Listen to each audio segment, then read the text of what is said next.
Specialistët e seksionit të trafikut urban dhe interurban në Vlorë arrestuan shtetasit me inicialet BB, 36 vjeç, banues në Vlorë, pasi në aksin rrugor Gjergj Kastrioti u konstatuan nga shërbimet duke drejtuar automjetin në gjendje të dehur. Shtetasi me inicialet AB, 22 vjeç, banues në Vlorë, pasi u konstatuan në aksin rrugor Vlorë-Kala, duke drejtuar automjetin i papajisur me leje drejtimi.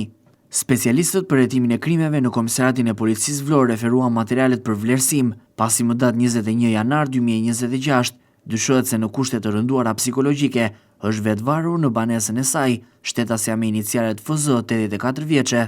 Specialistët për hetimin e krimeve në Komisariatin e Policisë Vlorë referuan materialet në prokurori dhe nisën procedimin penal për shtetasin me inicialet SM, 32 vjeç, banues në Vlorë, pasi për motive të dobta është konfliktuar me fjalë me shtetasi me inicialet AV, 62 vjeç, banues po në qytetin e Vlorës.